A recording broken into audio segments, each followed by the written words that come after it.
초록어린이재단에 매달 100만 원을 후원하게 되었습니다. 이 모든 게 구독자, 시청자 여러분 덕분입니다. 구독과 좋아요 감사합니다.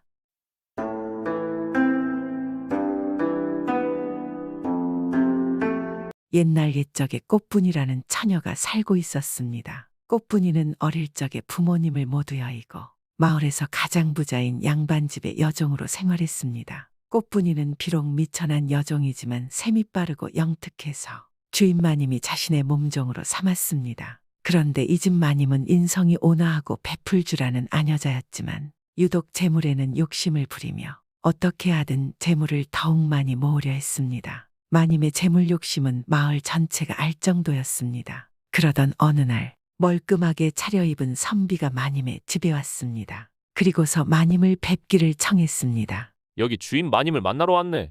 한번 뵐 수 있는지 청해주게나? 그 말을 들은 하인은 선비에게 그럴 수 없다고 했습니다. 워낙 많은 잡상인들이 마님에게 찾아오지 않았겠습니까? 마님에게 돈을 꾸거나 사기를 치기 위해서 말입니다. 나는 보통 시정잡배가 아니다. 중국으로 가는 역관인데 지금 노자를 도적대들한테 빼앗겨서 지금 급히 자금을 마련하러 온 것이다. 난 임금님이 하사한 물건을 맡겨놓고 급히 돈을 구하려 하는 것이다. 그러면서 역관 증명서를 보여주고 보자기 하나를 꺼냈습니다. 그러자 하인이 마님에게 다시 청하니 마님이 이번에는 선비를 만나러 나왔습니다. 자네가 중국으로 가는 역관이란 말인가? 그런데 역관이 도적대들한테 당했으면 관하로 갈 것이지 왜 여기로 온 것이냐? 그러자 선비가 웃으며 말하는 것입니다. 저희는 당장 여비를 마련해 중국으로 가야 하는데 관아에 가봤지만 여비를 마련할 여력이 없어서 당장은 힘들다는 것입니다. 그리고서 이곳 마님의 집을 가르쳐주며 찾아가 보라 하였습니다. 마님이 속으로 뭔가 생각한 듯 천천히 입을 열었습니다. 그래, 그럼 내가 노자를 마련해주면 무엇을 해주겠느냐?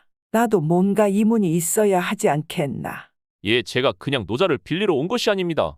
그리고 보자기 속에서 하얀 백자 하나를 꺼내놓으며 말하는 것입니다. 이건 이 나라에 하나밖에 없는 백자입니다. 혹시 이런 때를 대비해서 저희 역관들은 몰래 감추어 가지고 다닙니다. 물론 귀하기 때문에 가격 또한 아주 비쌉니다. 만냥을 좋게 주어야 살 수 있습니다. 저희가 이걸 담보로 5,000냥을 빌리겠습니다. 그리고 중국에서 올 때 만냥에 다시 찾겠습니다. 그때까지 잘 보관해 주시면 됩니다. 이 말을 들은 마님은 순간 눈이 뒤집히고 정신을 못 차릴 정도로 좋았습니다. 보관만 하면 5,000냥이 그냥 들어오는데 이런 장사가 어디 있겠습니까? 마님은 기쁜 마음을 숨기며 내 함부로 돈을 내주지는 않지만 나란 일을 하는데 어찌 그냥 보고만 있겠는가? 마침 딱 5,000냥이 있으니 그걸 내줌세.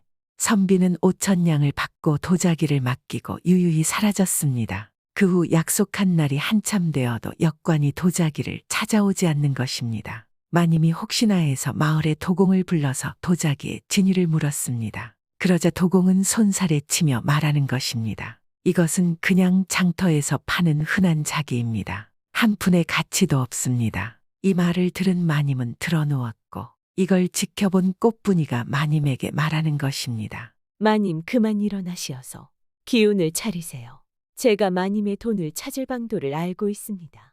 그 소리에 마님은 자리에서 벌떡 일어나는 것입니다. 꽃분아, 정말 내 돈은 찾을 방법이 있는 게냐? 그것이 참말이냐? 예, 제가 시키는 대로 하시면 그리할 수 있을 겁니다. 어떻게 하면 되는 것이냐? 내 무슨 일이든지 아마. 마님이 받은 도자기가 깨졌다고 동네방네 소문을 내십시오. 그래서 그것 때문에 시름을 전폐하고 드러누워 전전긍긍한다고 말입니다. 그러면 그놈이 다시 올 것입니다. 마님은 꽃분이가 시키는 대로 동네 방네 소문을 내었습니다. 소문은 삽시간에 퍼져 이웃마을 뿐만 아니라 근방마을 전체에 소문이 났습니다. 그리고 며칠 후 꽃분이의 말대로 그 역관이 돈꾸러미를 들고 찾아왔습니다. 그리고 마님을 찾는 것입니다. 마님은 힘이 없어 보이는 모습으로 나타났습니다. 그러자 역관 행사한 사기꾼이 의기양양하며 보자기를 던지며 말하는 것입니다. 마님, 제가 저번에 약속한 만냥입니다. 그러니 백자를 돌려주십시오. 혹여라도 백자가 깨지거나 흠이 있다면 마님이 5,000냥을 주셔야 할 것입니다. 그러자 마님이 웃으며 머슴을 부르자 머슴이 도자기를 가지고 왔습니다. 전혀 깨지지도 않고 흠이 없었습니다. 이걸 본 사기꾼은 소스라치게 놀라지 않겠습니까? 아니, 백자가 이리 멀쩡한 거지. 이것이 깨지지 않았단 말인가? 백자가 왜 깨지겠느냐. 그것이 만냥짜리 물건인데 내가 얼마나 고이 모셔놨는데 이제 그걸 가지고 가게나. 안 그러면 관아에 연락할 것이야. 그러자 사기꾼은 백자를 집어던지고 도망을 가버리는 것입니다. 마님은 꽃분이 때문에 5천냥을 돌려받고 또 5천냥을 벌었으니 꽃분이에게 뭔가를 해주어야겠다고 생각하고 꽃분이를 불렀습니다. 꽃분아, 너가 날 살렸구나. 그래서 너를 면천에 주려 한다. 이제 너도 종으로 살지 말고 평민이 되어서 살아라. 그리고 우리 집 머슴 중에 마음에 든 사내가 있거든 말해보아라. 내 그 녀석도 면천해주고 혼인시켜주마. 그리고 조그만한 집을 얻어주마. 그 말을 들은 꽃분이는 머슴 중에 힘도 좋고 머리도 좋은 외모가 수려한 머슴들을 마다하고 외모도 수려하지 않고 그저 성실한 머슴 돌쇠를 선택했습니다. 그리고 둘은 마님 집을 나와서 살림을 차렸습니다. 그런데 돌쇠는 열심히 일을 하지만 가난한 생활은 벗어나지 못했습니다. 하지만 돌쇠는 가장으로서 이 집의 가난을 물리칠 수 있는 어떠한 방도도 내놓지 않고 있으니 꽃분이는 답답한 노릇이었습니다. 사내일에 간섭을 안 하던 꽃분이가 나섰습니다. 서방님, 가장이 되어서 처자식과 함께 잘 먹고 잘 살아갈 방도를 차리셔야 할 일이지. 마냥 그렇게 팔짱만 끼고 앉아서 아무것도 안 해서야 되겠습니까? 그러니 돌쇠는 고개를 저으며 말했습니다. 부인나라고 이러고 있고 싶겠습니까? 허나 뭘 해볼라 치면 가진 것이 조금이라도 있어야 하는 것인데 우리에게는 정말 아무것도 없지 않소. 손에 모든 게 있어야 그걸로 뭘 하지. 그러자 꽃분이는 돌쇠를 보며 말했습니다. 그럼 수중에 돈 몇 푼이라도 생기시면 뭐라도 방도를 차려보시렵니까? 그러니 돌쇠가 또 고개를 절레절레 흔들며 말했습니다. 어이구, 아무리 돈이 몇 푼 있다고 그걸 가지고 쌀이나 사올 일이지. 어디 이익을 남길 수 있는 일이 있겠소? 그런 일이라면 진작에 장사치들이 다 하고 있겠지요. 그러자 꽃분이가 한숨을 푹 쉬며 말했습니다. 아이고, 당신의 생각이 정 그러시다면 제가 더 이상 바랄 수 있는 것이 없겠군요. 알겠어요. 그럼 제가 나서서 가난을 이겨낼 방도를 찾아보겠어요. 꽃분이는 그렇게 말한 뒤에 드디어 자리를 박차고 나섰습니다. 그러더니 곧장 나가서는 시전 상인들을 만나서 살고 있는 집을 팔아버렸습니다. 집을 판 돈 300냥을 손에 쥔 꽃분이는 그 다음에는 돌쇠에게 말했습니다. 서방님, 요즘 약방의 약재 중에서 가장 헐값에 팔리고 헐값에 살 수 있는 것이 무엇인지 알아와 주세요. 돌쇠는 고개를 끄덕이고 시전으로 나갔습니다. 약방 이곳저곳을 돌아다니며 돌쇠는 대충 약재들의 가격을 확인한 이후에 돌아와서 꽃분이에게 말했습니다. 요즘은 말이요. 산에서 재배하는 황기가 있어. 황기가 하도 많이 나와가지고 한 근 값이 2푼밖에 안 하고 두 근 값은 서푼밖에 안 하고 네 근 값은 5푼이라 하오. 꽃분이는 이 말을 듣고는 가진 300냥을 이용해 10여 명의 일꾼들을 모았습니다. 그리고 꽃분이는 그들을 여러 약방으로 나누어 보내 가진 돈 300냥을 이용해서 황기를 사들이게 하였습니다. 약방 장사치들은 안 그래도 황기가 남아돌아서 처치곤란인 상황에 황기를 대량으로 사주겠다는 사람들이 나타나니 신이 나서 황기를 팔아치웠습니다. 그렇게 여러 날을 사들이니 한양 약방에서 이 황기는 구경을 할 수 없게 되었습니다. 황기를 한가득 사들인 꽃분이는 집은 팔고 없으니 객점 방 한간을 빌려 그곳에 황기를 잔뜩 쌓아두고 한 틈에서 돌쇠와 함께 지냈습니다. 며칠이 지나고 돌쇠가 시전에 나가 약방을 돌아보며 황기를 한번 사보려고 보니 이 황기가 씨가 말라서 그 값이 훌쩍 뛰었기에 한 근에 2푼 하던 것이 무려 8배에서 9푼까지 가격이 올라버렸습니다. 그러자 꽃분이는 말했습니다. 서방님, 이제 우리가 가진 황기를 약간 팔아서 이문을 남겨봐야겠습니다. 오, 그래요. 좋소. 당장 팔러 가겠소. 즉시 장터로 뛰어가서 황기를 가지고 나와서 팔기 시작했습니다. 그러자 약방 장사치들은 이 황기를 사기 위해 몰려들어 앞다투어 모두 사가버렸습니다. 그렇게 일부의 황기를 팔고 며칠 후에 다시 돌쇠와 꽃분이는 약방을 돌아보며 9푼까지 치솟았던 황기의 가격이 6푼에서 7푼까지 내렸다는 것을 확인했습니다. 꽃분이는 돌쇠에게 말했습니다. 서방님, 다시 악방의 환기들을 오늘 내로 모조리 사드려야겠습니다. 우리가 팔았던 모든 환기 말이에요. 아이 또 말이오. 아니 남은 것도 어서 팔아야지 이걸 도로 왜 사자는 것이오. 제가 말하는 대로 하시지요. 다 생각이 있어서 그런 것입니다. 그리하여 돌쇠는 꽃분이가 시키는 대로 몇몇 일꾼들을 데리고 약방을 돌아다니며 다시 환기를 모조리 사들였습니다. 그러자 한양 땅의 환기가 다시 귀해져서 부르는 게 값이 되었으니 한 근의 값이 무려 20푼에 팔리기도 하였습니다. 꽃분이는 상황을 파악하고는 다시 환기를 10푼 좀 넘는 가격에 팔기 시작했고 여러 약방들은 환기가 부족하니 앞다투어 환기를 다시 사갔습니다. 꽃분이는 일주일 정도 뒤에 환기값이 내리자 다시 환기를 사들이고 그렇게 일주일 간격을 두고 일꾼들을 바꿔가면서 사람을 보내 환기를 사들이고 팔고를 반복하였습니다. 그러자 어느새 환기의 가격은 갈수록 폭등하여 한 달 만에 한 근의 값이 2푼 하던 것이 무려 50푼에 이르렀습니다. 그러자 돌쇠는 너무 좋아하며 꽃분이에게 말했습니다. 부인 마치 꿈을 꾸는 것 같소이다. 아이 어찌 2푼 하던 환기 값이 50푼이 되었단 말이오.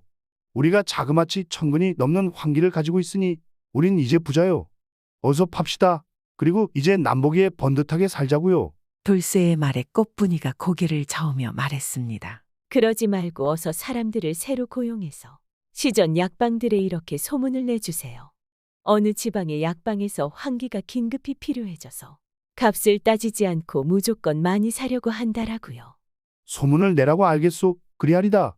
돌쇠는 꽃분의 말대로 일꾼들을 새로이 고용하여 약방을 돌며 소문을 내게 만들었습니다.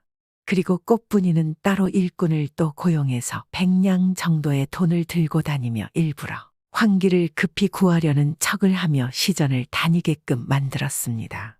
그러자 여러 약방 상인들은 환기를 팔고 싶어서 안달이었으나 가진 물건이 없으니 어쩔 도리가 없었습니다. 아이고 어디 광주인가 지방에서 사람이 올라와서 환기를 부르는 게 값으로 쳐준다는데 물건이 없으니 이를 어쩌나. 환기만 있으면 부자 되는 것은 땅 짚고 헤엄치기인데 말이야. 이제는 돌쇠 부부가 고용한 일꾼들이 소문을 내지 않아도 약방 상인들이며 시전의 다른 상인들까지 이런 이야기를 흔하게 주고받았으니 그 이야기를 들은 꽃분이는 그제서야 돌쇠에게 말했습니다. 이제 우리가 가진 환기들을 단숨에 팔아야겠습니다. 그동안 고용했던 일꾼들을 모두 불러 모아서 한 번에 약방들을 돌아다니며 환기를 팔아주세요. 알겠소. 드디어 때가 되었구려. 아마 지금 환기를 내놓으면 서로 사가겠다고 난리일 것이오. 네, 당장 가서 몽땅 팔아버리겠소.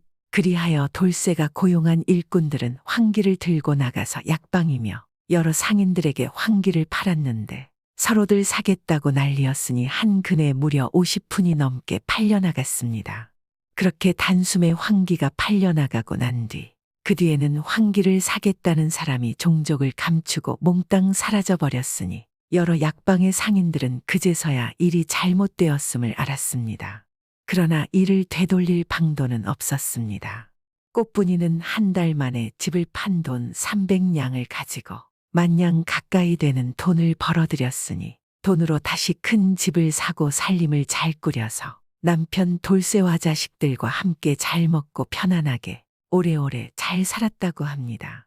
그리고 꽃분이는 그렇게 쉽게 번 돈으로 어려운 이웃들에게 봉사하고 나라의 흉년이 들 때면 곳간을 열었습니다. 이번 이야기는 요즘에는 절대 일어날 수 없는 매점매석 이야기이지 않겠습니까? 아마 요즘에 꽃분이와 돌쇠가 이리 돈을 벌었다면 아마 지금 편히 살 수 없었을 것입니다. 그래도 옛날 이야기이니깐 재미있게 들어주시면 감사하겠습니다. 그래도 집안을 살린 꽃분이의 꾀는 한번 생각해 봐야 하지 않을까요?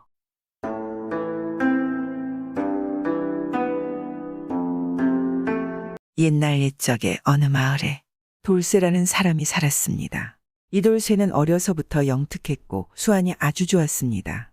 그래서 주위 사람들이 장사를 권했지만 돌쇠는 그리 재물 욕심이 많지 않았기 때문에 농사를 지으며 근근히 살아갔습니다. 그러던 어느 해 마을 전체가 흉년이 들어서 마을 사람들 생활이 힘들어졌습니다.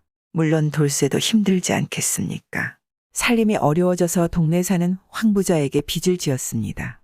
어릴 적부터 황부자 집의 일도 돌봐주고 자빌도 한 적이 있어 돈을 꾸는 것은 어렵지 않았습니다.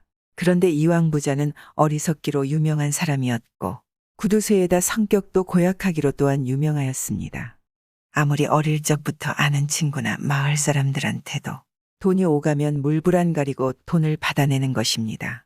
그런데 돌쇠가 빚은 갚을 날짜를 차일피일 어기니 이왕 부자가 가만히 있겠습니까?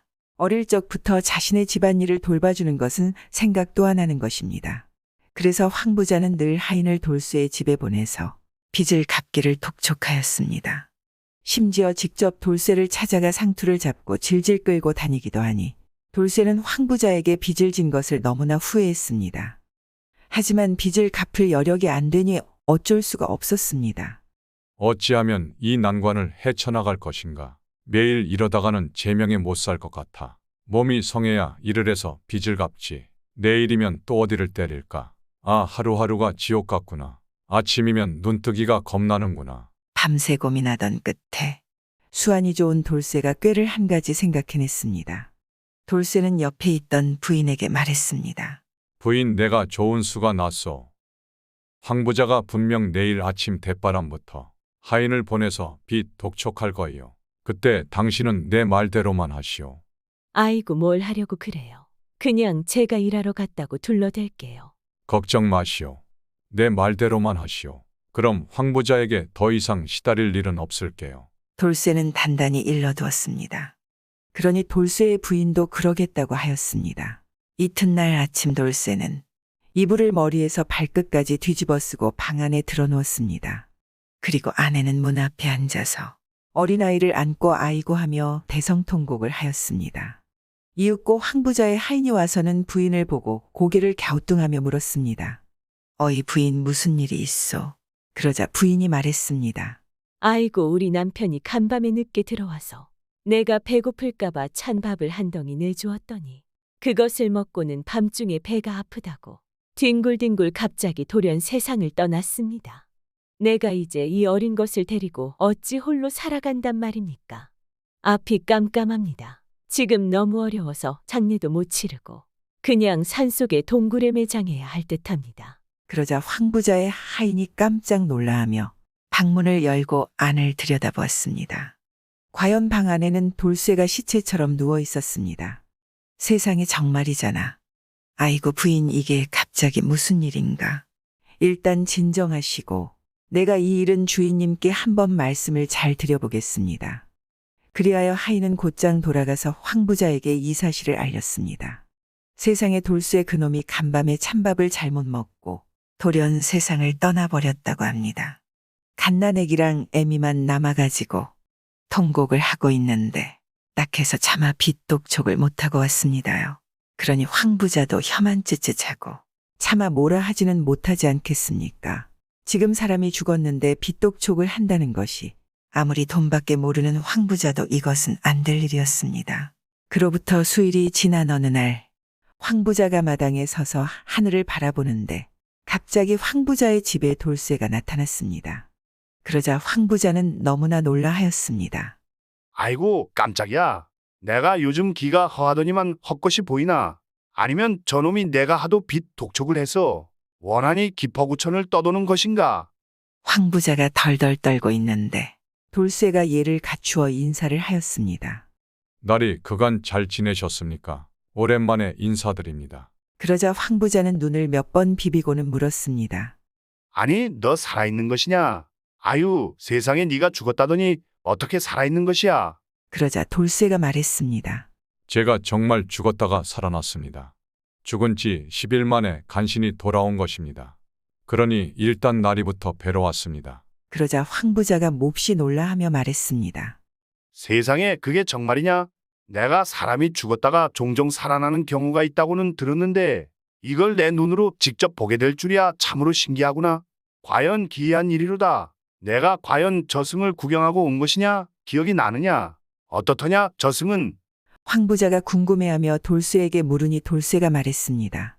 아이고 어찌 그것을 잊겠습니까? 이승하고 뭐 별반 다르지 않았습니다. 세상에 그게 정말이냐? 놀랍구나 놀라워. 그래 자세히 이야기를 해봐라. 내가 한번 들어보자꾸나. 그러니 돌쇠가 진지하게 이야기를 시작했습니다. 제가 딱 찬 밥을 먹고 속이 답답했습니다. 너무 답답하였는데 그냥 참고 잠에 들었습니다. 그랬는데 글쎄 눈을 떠보니 제가 하늘에 떠 있고 제 몸은 아래에 있더군요. 그리고는 갑자기 흉악하게 생긴 저승사자가 저를 붙잡고 끌고 가기 시작했습니다. 저를 알 수 없는 어둠 속으로 계속 떠밀고 끌면서 데려갔지요. 그리하여 저승으로 보이는 곳에 당도하였는데 길거리며 산천 사람들 집들이 이 세상과 거의 비슷하였습니다. 아니 그런데 저승사자가 저를 압송하여 딱 판관처럼 보이는 사람 앞으로 데려갔습니다. 그곳은 참으로 웅장하고 화려한 건물이었습니다. 좌우로는 저승사자들이 줄지어 늘어서 있었고 판관은 파란 옷을 입고 앉아 있었습니다. 그런데 저승사자들이 판관에게 다들 대왕님 하는 것은 아마도 그분이 염라 대왕님인 듯하였습니다. 그리하여 소인은 앞에 널찍 엎드렸고 염라 대왕은 명부 같은 것을 살펴보고는 저에게 말했습니다. 아니 뭐냐 이 자는 왜 데려왔느냐? 잘못 왔구나. 돌쇠가 아니고 먹쇠가 왔어야지. 너는 당장 돌아가거라. 너는 한참을 더 살다가 내가 부를 테 다시 오거라. 그러니 저는 당황했지만 다시 살 수 있다는 생각을 하고 몹시 좋았습니다. 그래서 물었지요. 저는 돌아가는 길을 모릅니다. 그러니 저를 집으로 데려다 주십시오. 그러니까 염라대왕이 돌쇠를 잡아온 저승사자는 들어라. 모두 너희들의 잘못이니 이 돌쇠를 집까지 편하게 데리고 가라. 그래서 제가 저승사자와 동행을 하였는데 큰 길가에서 문득 어떤 사람이 저희 손을 잡고 반가워하길래 자세히 보니까 돌아가신 나리의 부친어른이셨습니다. 살아생전에 저와도 자주 얼굴을 봤었지요. 제가 이 집의 일을 어릴 적부터 자주 하였으니까요. 그러자 황부자가 몹시 놀라하며 물었습니다. 아이 세상에 네가 우리 아버님을 봤단 말이냐? 잘 지내시더냐? 그러자 돌쇠가 말했습니다. 나으리 송구하지만 돌아가신 어르신께서는 굶주린 기색이 얼굴에 만연하시고 의복이 아주 허름하셨습니다. 그리고 다 떨어진 집신을 신고 계셔서 저는 생전에 고귀한 자태만을 봐왔는지라 처음에는 알아보질 못하였습니다. 그 어르신의 목소리를 들은 후 알아볼 수 있었지요. 워낙 익숙한 목소리였으니까 제가 너무나 놀라서 어쩌다 이런 꼴이 되셨냐고 물어보니까 어르신께서는 그곳에 도착하니 집도 없고 먹을 것도 없고 그저 걸식이나 하고 있다고 하시면서 저에게 이댁의 소식을 물으셨습니다.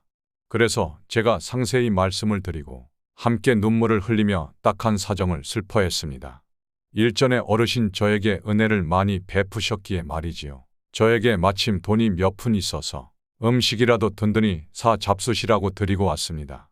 어르신 모습을 보고 저희 가슴이 어찌나 아팠는지 아직도 초췌한 얼굴이 떠오릅니다. 그러자 황부자가 잔뜩 걱정스러운 얼굴을 하고 있다가 물었습니다. 아니 그럴 수가. 그럼 혹시 우리 어머니는 뵈었느냐? 우리 어머니가 함께 계시지 않았느냐? 그러자 돌쇠가 머뭇머뭇거리며 말했습니다. 마님도 제가 배웠습니다만 너무나 황송한 일이 있기에 감히 아뢰기가 좀 그렇습니다. 뭐라고 지금 너와 내가 단둘이 있지 않느냐? 그러지 말고 말해보거라. 우리 어머님께서 어찌하고 계시는 것이냐? 우리 어머니도 길에서 구걸을 하며 비참하게 살고 있더시냐? 살아생전 힘든 일 한 번 안 하시던 분인데.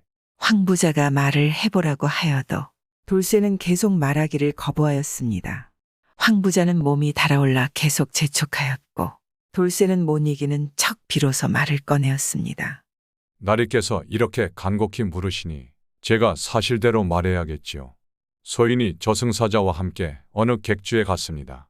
그런데 객주는 아주 크고 화려하며 수많은 사람들이 손님으로 와서 술을 마시며 놀고 있었습니다. 이곳에서 잘 사는 사람들은 다 모여 있는 듯하였습니다. 그리고 객주 주인은 아주 부자임에 틀림이 없었지요. 그런데 객주의 주인이 바로 나리의 어머님이셨습니다. 마님께서도 저를 반겨주시고는 여러 소식을 물으시고 저에게 맛있는 음식들을 내어주셨습니다. 그래서 덕분에 잘 얻어먹고 왔습니다. 그러자 황부자가 고개를 갸우뚱하며 말했습니다. 아니 우리 아버님께서는 그렇게 못 먹고 힘들게 사시는데 어찌 우리 어머니만 큰 객주를 운영하며 잘 살고 계신 것이냐? 말이 안 되지 않느냐? 그것이 정말 말하기 곤란합니다. 사실을 아시면 나으리께서 많이 심란해하실 겁니다. 그래서 저는 마님 이야기는 더 이상 할 수 없습니다. 송구합니다, 나으리. 그러자 돌쇠가 황송해하며 이 입을 열지 못하는 듯하다가 다시 누차 황 부자가 화를 내며 말을 해보라고 하는 것입니다. 이놈아, 내가 내 어머니의 소식을 묻는데 왜 답을 안 하는 것이냐? 필시 내가 빚독촉했다고 나를 골탕 먹이는 게냐? 그렇지 않다면 당장 말해보거라. 그것이 나리의 어머님께서는 아버님과는 저승에서는 더 이상 함께 살고 싶지 않다 하시어 갈라서셨고, 지금은 그러니까 소인의 아버지와 같이 살고 계시는데 두 분의 사이가 아주 돈독하였습니다. 그리고 저에게 앞으로 이제 어머니라고 하시며 앞으로 저희 아버지 제사 때 함께 올 것이라고, 제사상을 차릴 때 함께 차리라고 했습니다. 그러니 제가 너무나 황송하여서 이 일을 말씀을 드리기가 참 송구했습니다. 그러자 황 부자의 얼굴이 파랗게 질려서 잠시 말을 잇지 못하고 돌쇠를 넋놓고 바라보았습니다. 그러다가 눈물을 흘리더니 돌쇠에게 말했습니다. 아이고, 돌쇠야, 이 일에 대해서는 어디에도 절대로 말해서는 안 될 것이다. 너의 부인이나 자식이라도 절대로 모르게 하거라, 알겠느냐? 만약 이것이 세상에 알려지게 된다면 내가 나 부끄러워서 어디 얼굴을 내놓고 살 수 있겠느냐? 그러자 돌쇠가 그리 하겠다고 하였습니다.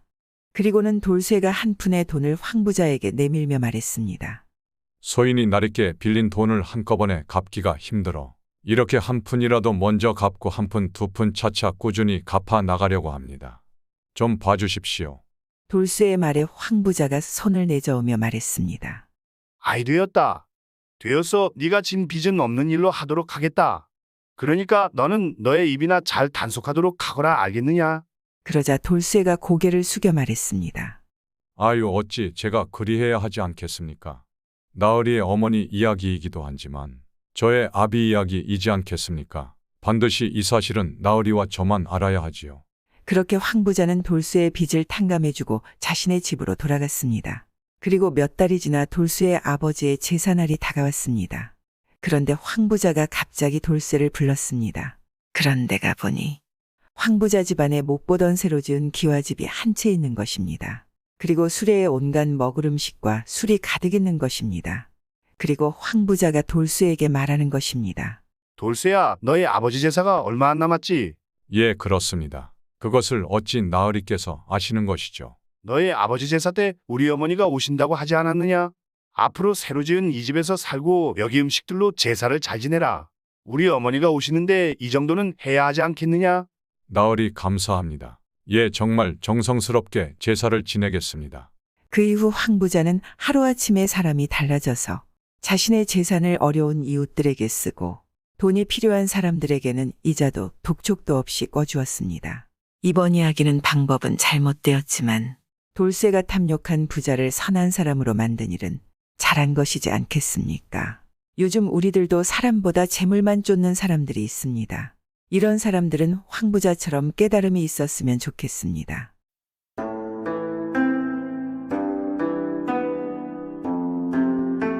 옛날 옛적의 조선시대 임진왜란이 일어난 후 약 50여 년의 시간이 흘렀을 때입니다. 외란이 있고 50년이 지났으니 전쟁의 상처는 거의 모두 있고 사람들은 일상을 회복하고 전쟁전으로 돌아가 생활을 하고 있었습니다. 당시 오대산 산중 암자에서 글 공부를 하는 선비가 있었습니다.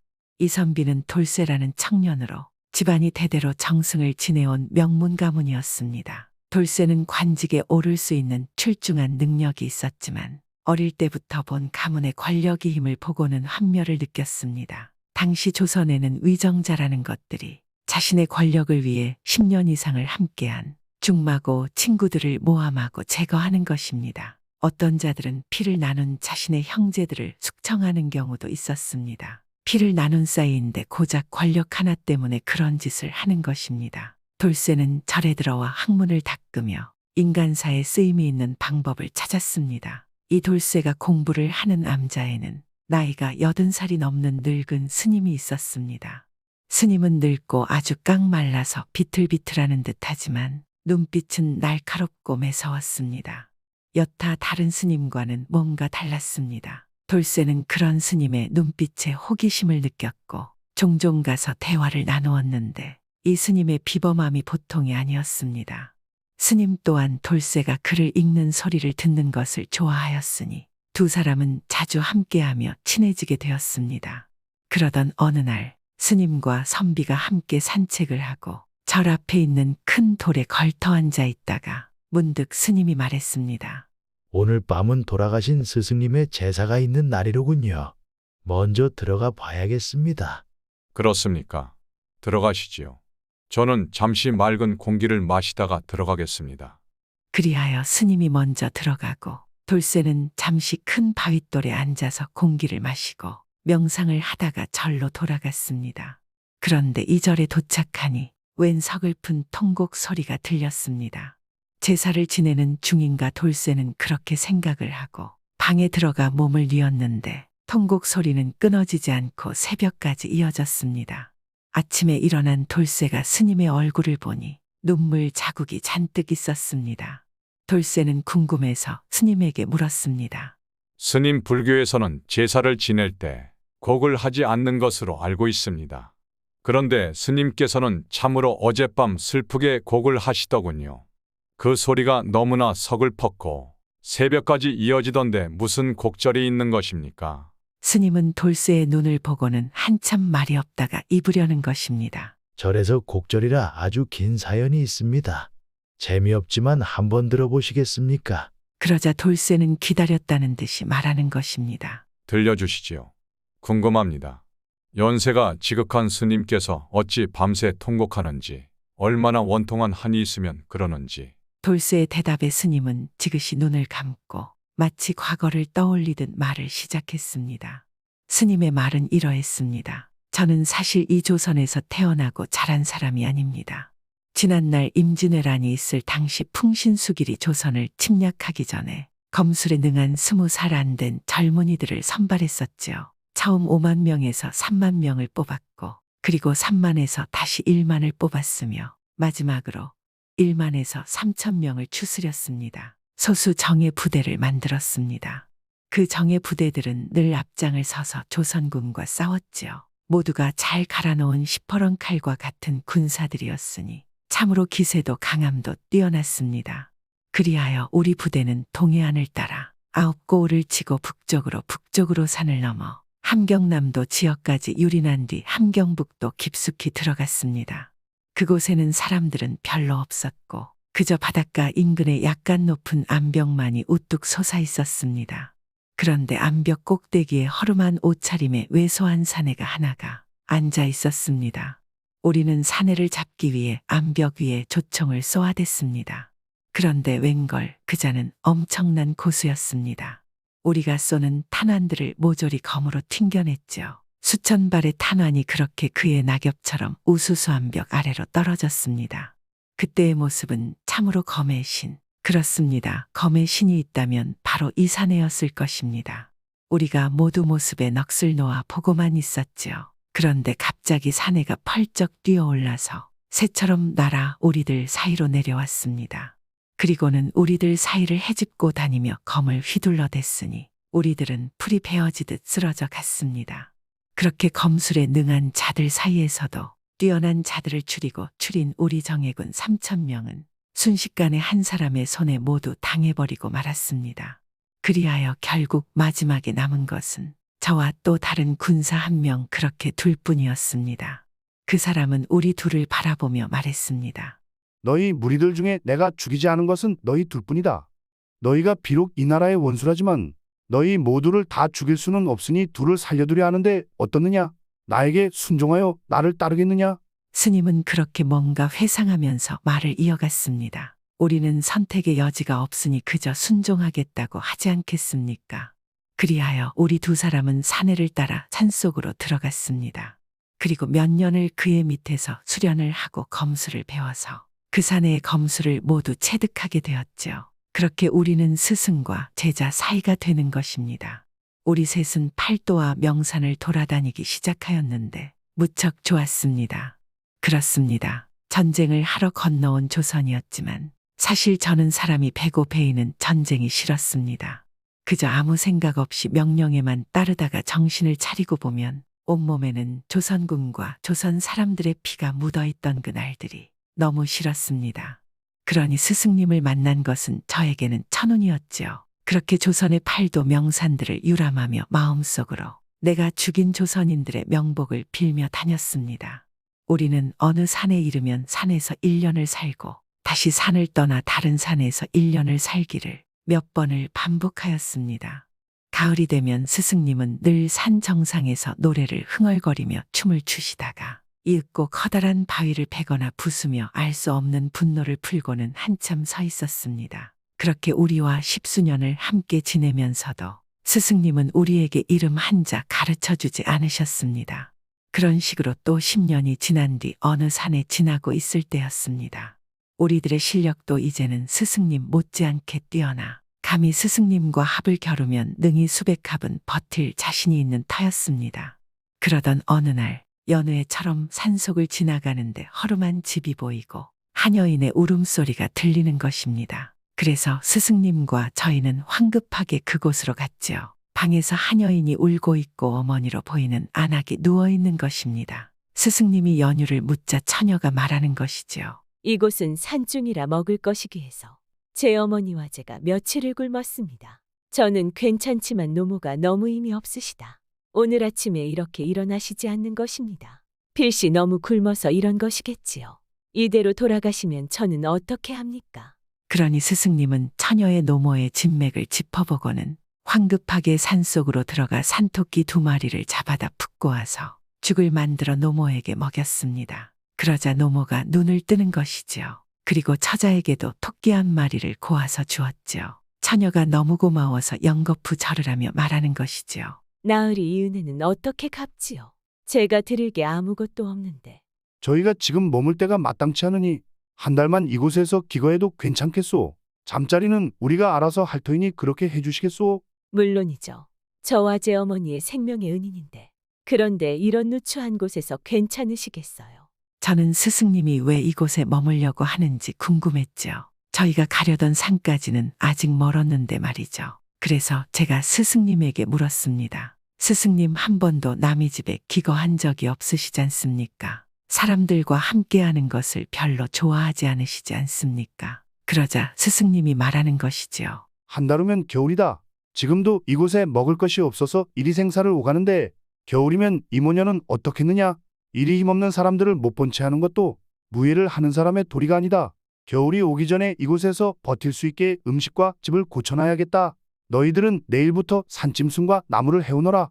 저희는 스승님 말대로 매일 산에 가서 보통 산에 10명이 할 수 있는 일을 했습니다. 그러자 곧 있어 집 앞에는 산짐승의 고기와 가죽들이 수북하게 쌓였습니다. 이 정도면 올겨울이 아니라 3년을 버틸 양이었습니다. 스승님은 매일 나무를 해가지고 겨울에도 견딜 수 있게 집 이곳저곳을 고쳤습니다. 모녀는 너무 고마웠는지 정성껏 음식과 빨래를 해주었습니다. 그래서 저희는 모녀와 가족 같은 관계가 되었지요. 떠나기로 한 한 달이 거의 다가오자 스승님은 우리를 불러서 겨울을 여기서 보내자는 것입니다. 아마 스승님도 모녀와 정이 들어 떠나기가 싫은 것 같았습니다. 그런데 어느 날 일이 벌어진 것이지요. 노모가 우리에게 밥을 해주려다 장작을 꺼내다 높게 쌓인 장작이 무너진 것입니다. 그런데 옆에 있던 스승님이 그걸 보고 노모에게 달려가 노모를 안고 장작에 깔렸지요. 그러자 처녀도 달려왔고 그런데 나 외에 다른 외인이 그대로 스승님의 등 뒤에서 검을 뽑더니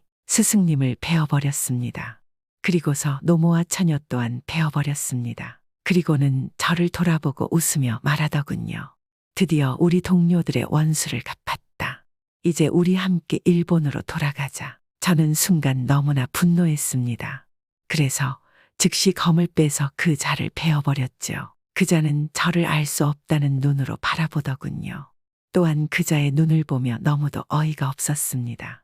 그자와 저는 같은 외인으로서 수십 년 동안 한 스승을 모시고 동고동락했음에도 서로가 다른 마음을 가지고 있었다는 것을 전혀 몰랐던 것입니다. 그리고 살뜰히 저희에게 대접을 해준 힘없고 착한 모녀를 한 칼에 벤 것이지요. 참으로 인간의 마음이란 알 수 없는 것이더군요. 그렇게 스승님의 원수를 갖고 저는 생각했습니다. 본디 우리 세 사람은 부자 형제 사이와 같았건만 하루아침에 산길에서 모두를 잃었다. 조선에 온 외인 검객 3,000명 중에 나와 이자가 살아남았었는데 그중 나머지 한 사람을 내가 죽였으니 이젠 천하에 오직 나 하나만 남았을 뿐이다. 일본으로 가자니 말리 바다가 앞을 가로막고 있으며 그대로 조선에 살아가자니 스승님도 없으니 두렵고 익숙치 않은 일이 많을 것인데 홀로 어찌 살아가야 하는가. 그래서 저는 눈물을 쏟으며 울면서 저 세상으로 갈 생각으로 바다에 몸을 던졌습니다. 하지만 마침 바다에서 큰 물결이 일어나서 저는 거기에 떠밀려 해안으로 다시 밀려오게 되었지요. 그렇게 한번 목숨을 던지는 것이 실패로 돌아가니 다시 바다로 몸을 던지는 일은 할 수가 없었습니다. 그 길로 저는 이 산으로 들어와서 이렇게 스님이 되었습니다. 수십 년 동안 솔잎을 먹고 살며 이 산을 내려가지 않았습니다. 그러는 동안 해마다 스승님의 기일이 되면 목 놓아 곡하지 않은 날이 없었습니다. 올해 제 나이가 80이어서 언제 세상을 떠날지 알 수 없으니 내년 이날에 또 곡을 하고자 한들 그게 저의 마음대로 되겠습니까? 그래서 마지막 곡이라고 생각을 하고 서럽게 곡을 한 것일 뿐 불도의법이 어떠한 줄 제가 어찌 알겠습니까? 저는 여기서 오랜 시간 늙어왔지만 저와 같이 있는 스님들은 제가 외국에서 온 사람이란 것을 전혀 모릅니다. 오늘 선비님에게 제 모든 과거를 다 이야기하고 말았군요. 제 나이 먹고 더 이상 감추어서 무엇하겠습니까? 스님은 그렇게 지난 일을 모두 털어놓고는 평온한 표정으로 미소 지었습니다. 돌쇠 또한 더 이상 무어라 말하지 않고 그저 스님의 옆에서 묵묵히 서 있었습니다. 긴 이야기를 나눈 뒤 돌쇠와 스님은 각기 방으로 들어갔으며 이튿날 돌쇠가 노승을 찾았을 때는 어디로 사라졌는지 간 곳을 알 수 없었습니다. 10년을 동고동락한 스승을 베고 자기들 살뜰히 대접한 모녀를 단칼에 베다니 그 외인과 권력 때문에 중마고우를 숙청하고 피를 나눈 형제들까지 모함해서 귀양 보내는 우리 가문과 무슨 차이가 있을까? 난 지금에서야 깨달은 것 같다. 두 번 다시 이런 일을 당하지 않으려면 권력 과멀어져야 한다. 그 후 돌쇠는 절에서 내려와 집안과 연락이 안 되는 곳에 가서 평생 아이들을 가르치며 욕심 없이 살았습니다. 요즘에도 이런 경우가 종종 있지 않습니까? 자신의 야욕이나 욕심 때문에 가족과 친구들을 버리는 경우 말입니다. 그 사람들은 언젠가는 깨달을 것입니다. 자신이 그렇게 원했던 것은 아무것도 아니라는 것 말입니다.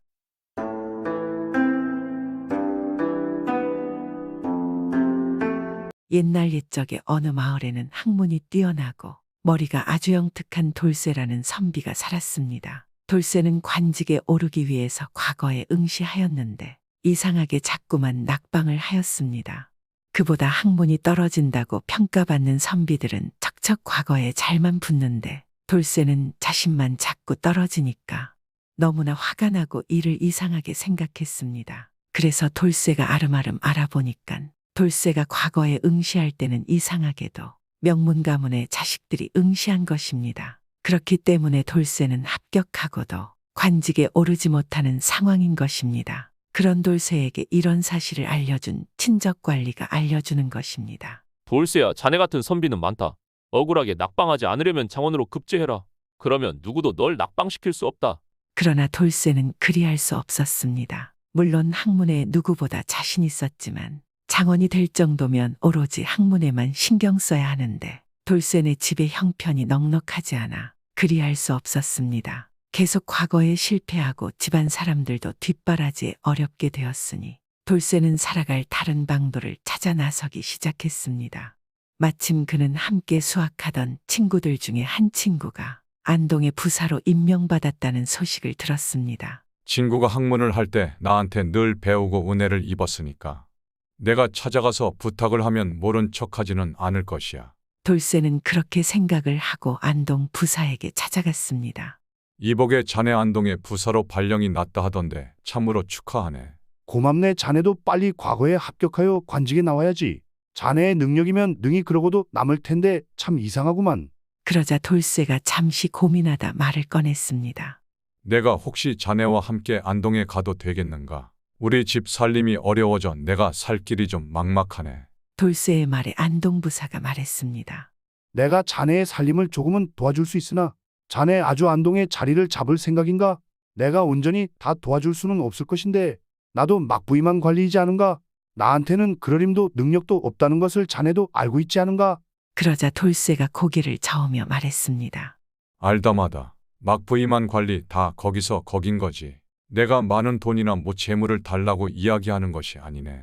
다만 안동 아전 중에 거의 우두머리 자리인 도서원은 그래도 먹고 사는 데에는 문제가 없는 자리라고 하니 그 자리를 자네가 나에게 주면 내가 자네를 보좌하고 나도 먹고 사는데 문제가 없을 것이니 좋지 않겠나. 그러자 안동 부사가 말했습니다. 안동은 향리들이 드세다고 들었네. 도서원은 향리들의 노른자위와 같은 자리인데 어찌 자네에게 자리를 양보를 하려 하겠는가?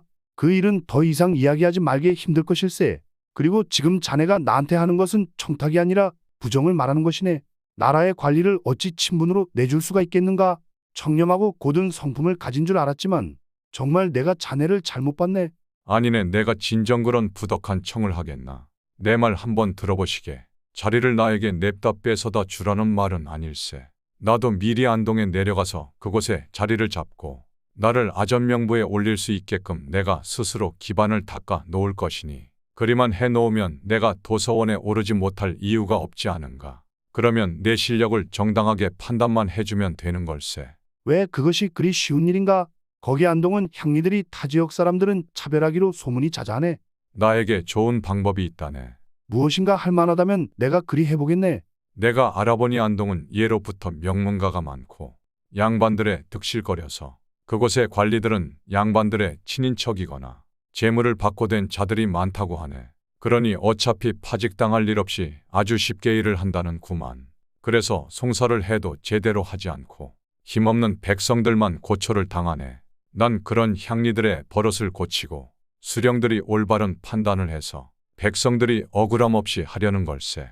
내가 생각해봤는데 그리고 돌쇠는 계속해서 말을 이어갔습니다. 자네가 부임을 한 후에 여러 송사를 다루게 될 것이네.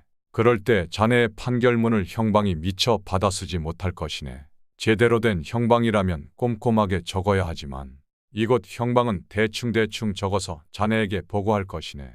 그러면 자네는 면박을 주거나 죄를 물어 다그치게나 그것도 무시하고 계속해서 그렇게 한다면 약간의 곤장도 치시게. 매번 이런 식으로 하면 자연히 방법이 생길 것이니 그리고 올라오는 공문서 중에 내가 올리거나 나를 거쳐간 것이 있다면 잘 썼다고 매번 칭찬을 해주게.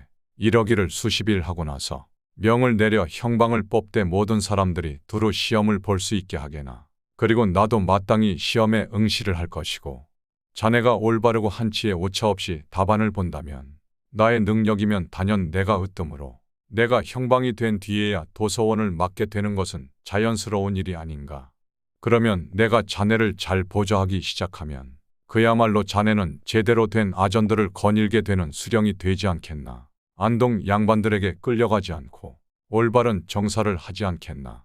그건 그렇지. 그럼 그렇게 해보자고. 내 자네의 말을 들어보니 내 자네를 속물로 봐서 미안하구만. 이 모든 게 백성들과 나를 위해 하는 것인데 말이야.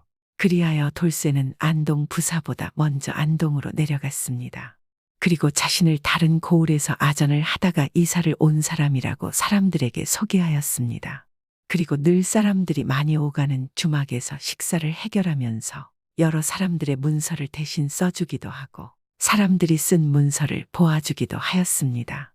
워낙 이 돌쇠가 학문에도 능통하고 셈도 빠르고 글재주도 좋으며 머리까지 좋으니 사람들은 그가 수정해주거나 써주는 문서로 이득을 많이 보았고 거기다 이런저런 조언에도 덕을 많이 보았습니다.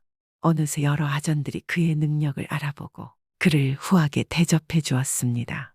그래서 아전들이 장터에 그가 거처할 곳을 마련해 주고는 여러 문서들을 그에게 상해하기 시작했습니다.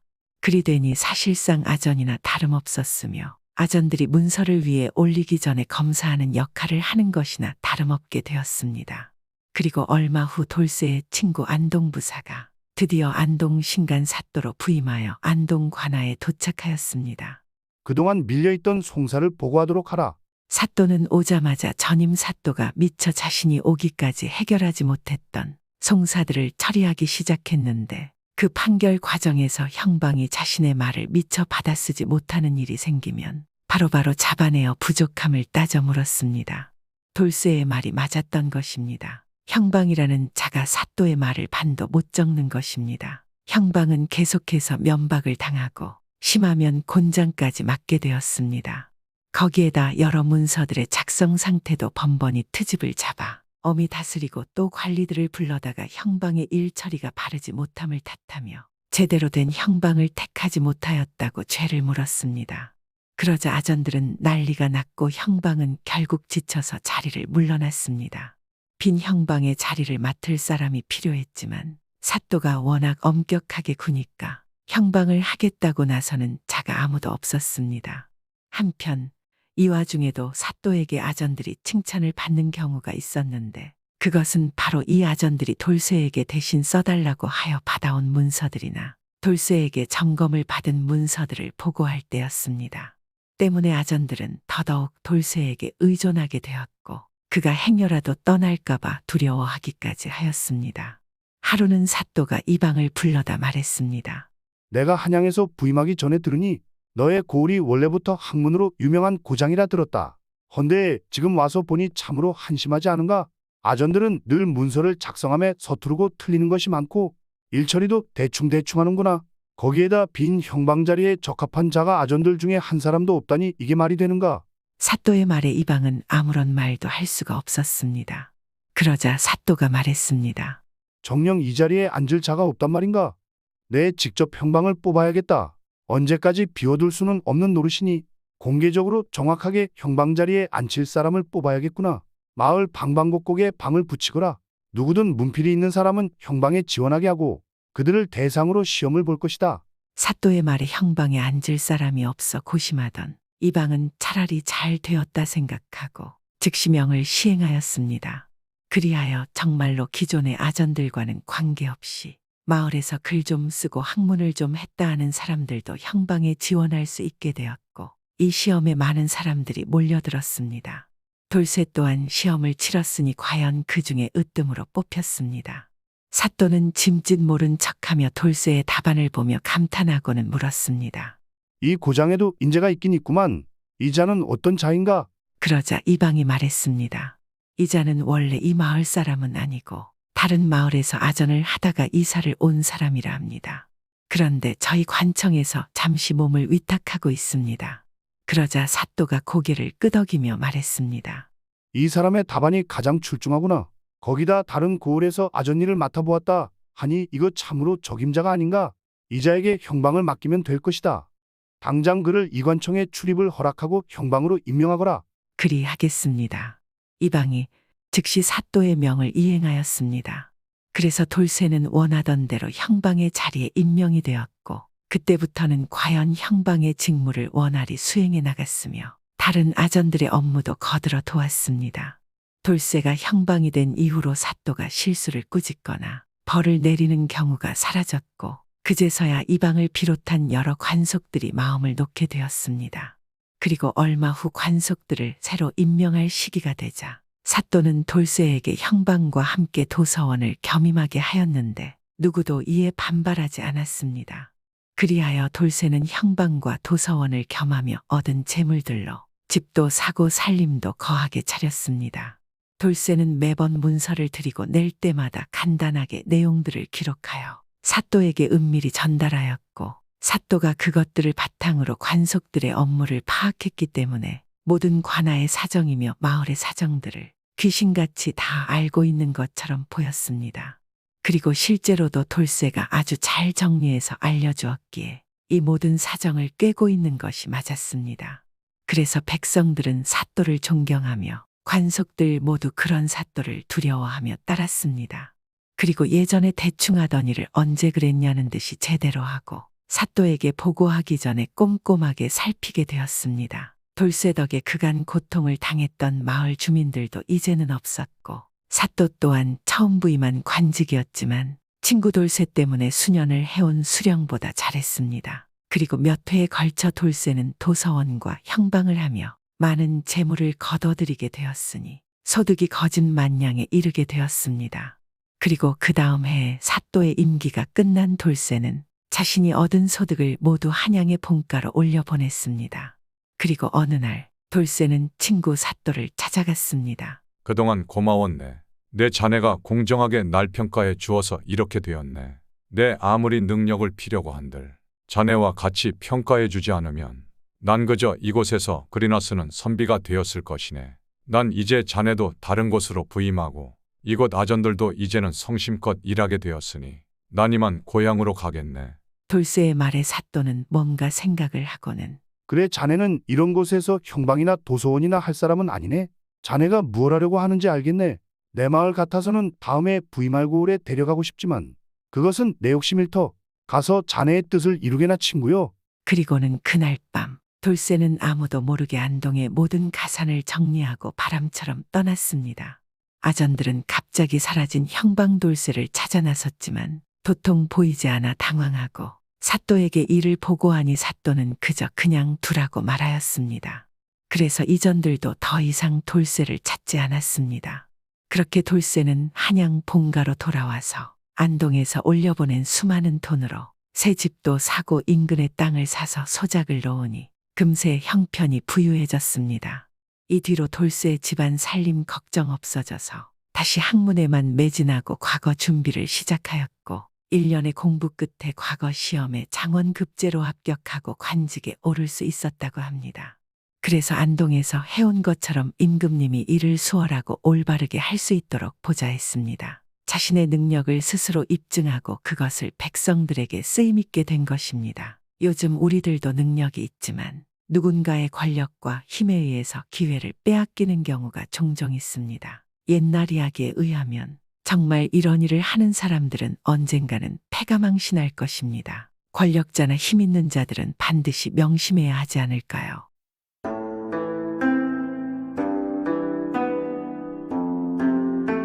옛날 옛적에 어느 마을에 돌쇠라는 한 선비가 있었습니다. 이 돌쇠는 30 정도의 나이에 학문에만 열중했고 자신이 열심히 학문에만 집중한다면 인간사 도리를 깨달을 것이라 생각했습니다. 그리고 깨달음에는 나이는 별 상관없다고 생각하고 자신만의 고집으로 그렇게 체계만 몰두했습니다. 그리고 3년이 지나자 자신은 인간사를 깨달았다고 생각하게 되었습니다. 이 돌쇠는 자신이 욕심을 극복하고 도를 깨우쳤다고 말하고 다니며 사람들에게 훈수를 두기를 좋아하였습니다. 돌쇠가 어느 날 산보를 하기 위해 마을을 돌아다니고 있었습니다. 그런데 논에서 끙끙대고 주저앉은 노인을 보았습니다. 노인이 너무 고통스러워하는 것 같아 돌쇠가 노인에게 가서 물었습니다. 어이 노인장, 거기서 왜 그리 앉아있소?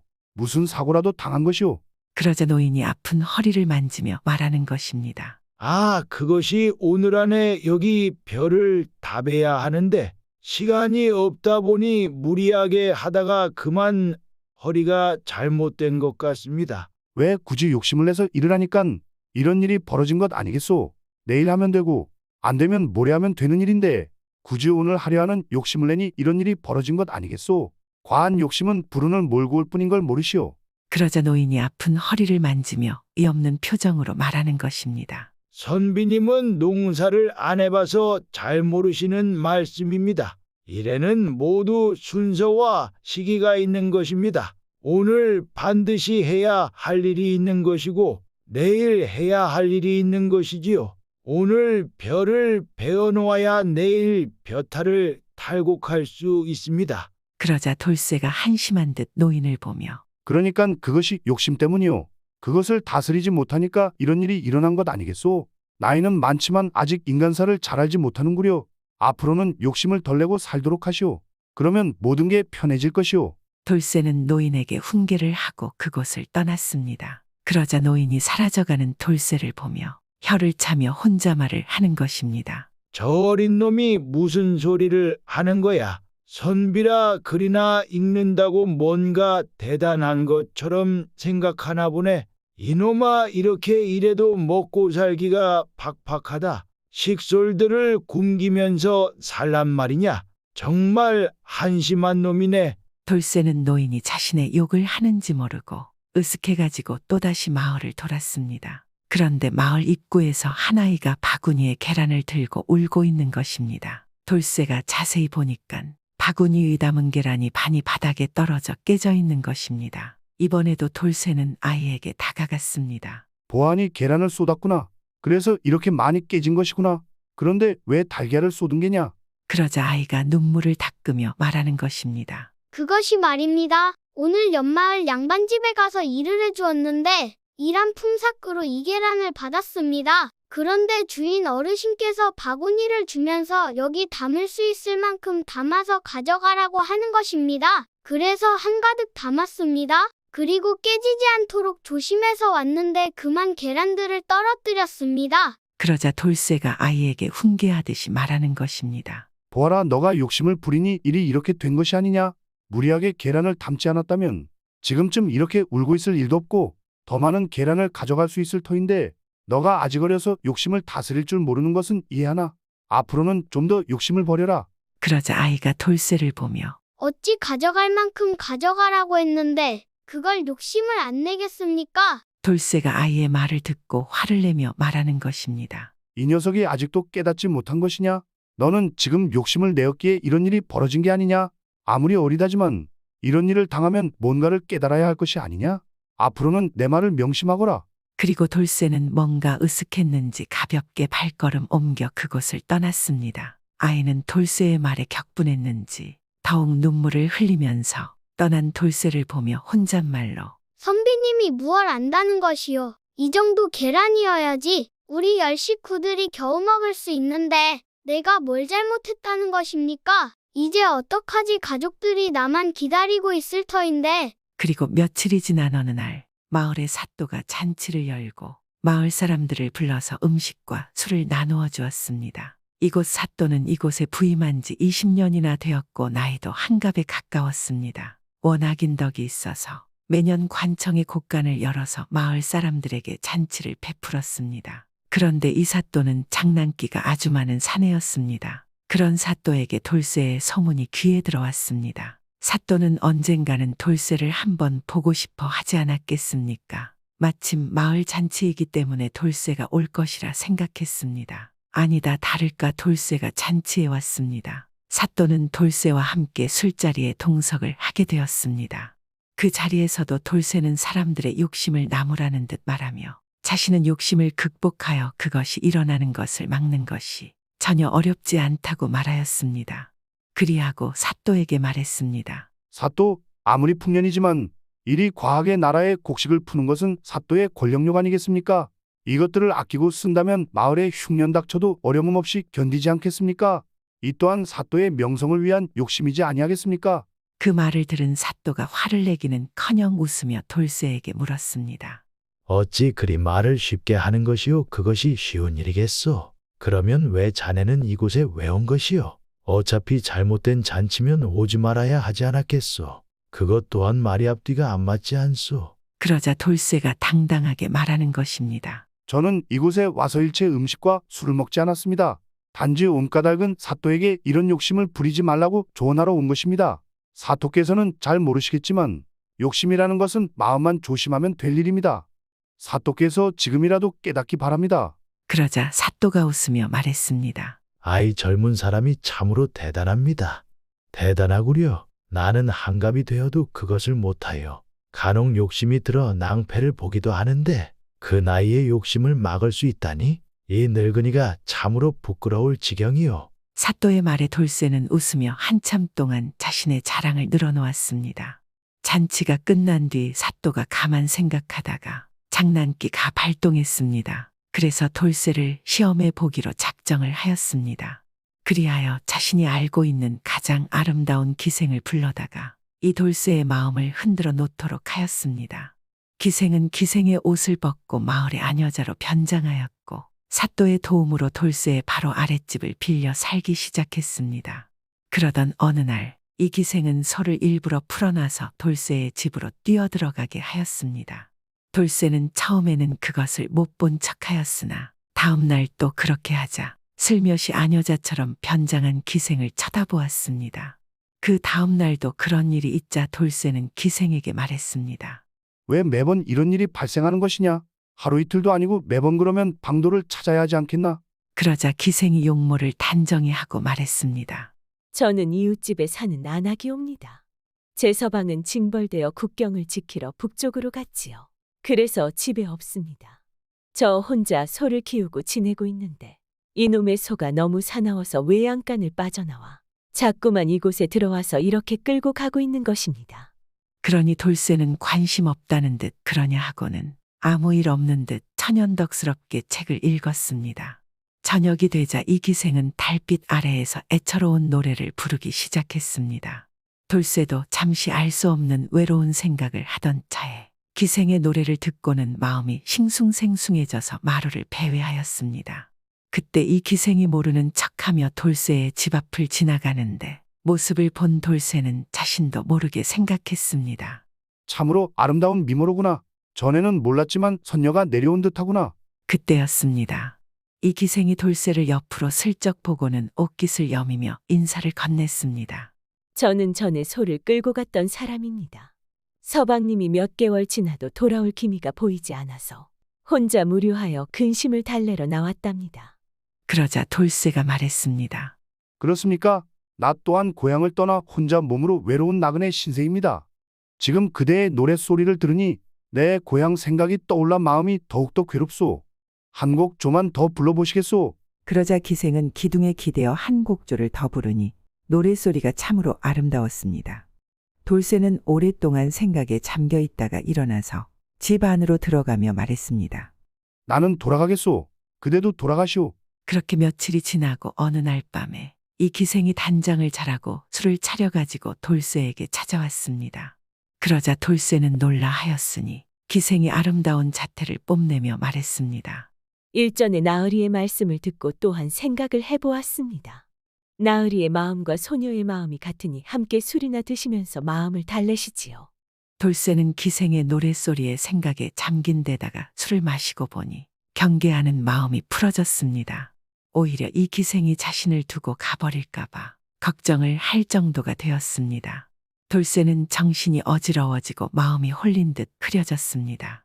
그렇게 매일 이 기생이 찾아왔으니 돌쇠는 밤만 되면 기생이 하자는 대로 여기저기 왔다 갔다 하기 시작했습니다. 돌쇠는 남 보기가 부끄러우니까 남들이 모르게 하자고 하였지만 이미 기생은 사또에게 사실을 모두 전해주고 있었습니다. 어느 날 사또의 집안에 경사가 있어서 사또가 또 밤에 성대한 잔치를 베풀었습니다.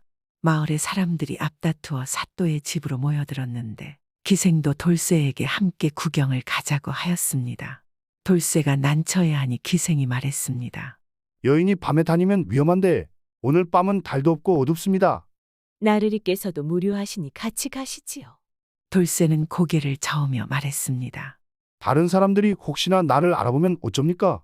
그러자 기생이 웃으며 말했습니다. 걱정하실 것 없습니다. 여인의 모습으로 변장을 하셔서 뒤에서 몰래 보고 계신다면 누가 알겠습니까? 그러자 돌쇠는 좋은 생각이라며 말대로 하였습니다. 그렇게 돌쇠는 여인의 모습으로 변장을 하고 기녀와 함께 사또의 집에 갔습니다. 선비와 여인네들 틈에서 한참 놀던 중에 돌쇠는 그만 기생을 잃어버리고 말았습니다. 아니 어디 갔지? 한참 돌쇠가 기생을 찾아 허둥대는데 그때 사또가 문지기들에게 명했습니다. 오늘 밤 몹시 춥구나. 이곳의 마을 사람들을 그냥 밖으로 내보내지 말고 몸을 데울 수 있도록 문 앞에서 술을 한 잔씩 권한 뒤에 차례로 나가도록 하시게 하라. 그러면서 사또는 문지기들에게 작은 목소리로 별도로 뭔가를 지시했습니다. 그렇게 문지기들은 명령대로 하기 시작했습니다. 그래서 손님들이 차례로 문을 나서기 시작했고 대부분 다 나갔을 무렵 돌쇠의 차례가 되자 문지기들이 그를 데리고 사또의 방 앞에 가서 말했습니다. 선비께서 여기 계셨습니다. 오셨으면 사또님한테 인사라도 오시지. 어찌 그냥 가려 했소. 돌쇠는 문지기들의 말에 깜짝 놀랐으나 뭐라 말은 못하고 어쩔 줄을 몰라 하고 있었습니다. 사또는 모르는 척방 안에서 놀라하며 말했습니다. 아니 오늘 밤에 손님이 없을까 걱정을 했는데 선비께서 이렇게 와주시다니 내가 왜 진작 알아보지 못했을꼬. 사또가 그리 말하면서 안에 있던 손님들과 밖으로 나와서 돌쇠의 모습을 보고 웃음을 참으며 말했습니다. 아니 어찌 선비께서 차림이 그러하신 것이오. 머리에는 기녀들이나 쓰는 가발이 아닙니까? 아이 웬 저고리를 치마까지 어이처럼 차림이 난해하고 간소하다니. 선비께서는 참으로 알 수 없는 기인이시구려. 사또는 부끄러워하는 돌쇠를 윗자리로 앉히고 별도로 상을 내어 놓았습니다. 돌쇠는 이러지도 저러지도 못하고 머리를 긁적이고 있는데 갑자기 풍악이 울리고 익숙한 노랫소리가 들려왔습니다. 바로 돌쇠와 함께 온 기생이었습니다. 기생은 모두의 앞에서 춤과 노래를 하였으니 그제서야 모든 것이 사또가 꾸민 일이었다는 것을 깨달은 돌쇠는 얼굴이 벌개졌습니다. 참으로 부끄러워서 혀를 깨물고 싶은 심정이었습니다. 그런 일이 있고 나서 돌쇠는 두 번 다시는 욕심을 제 마음대로 다스릴 수 있다는 말을 입 밖으로 꺼내지 않았습니다. 그리고서는 아무도 모르게 마을을 떠나서 더 이상 돌쇠를 볼 수 없었습니다. 이번 이야기는 철없는 선비가 자신의 어설픈 학식을 믿고 남을 가르치려 하다 망신당한 선비의 이야기이지 않겠습니까? 요즘도 일부 젊은 사람들이 어르신들의 말을 무조건 무시하는 경우가 있습니다. 하지만 알아야 할 것입니다. 나이는 그리 쉽게 먹는 것이 아니며 젊은 사람들이 알 수 없는 많은 깨달음을 얻는 것입니다. 구독은 공짜입니다.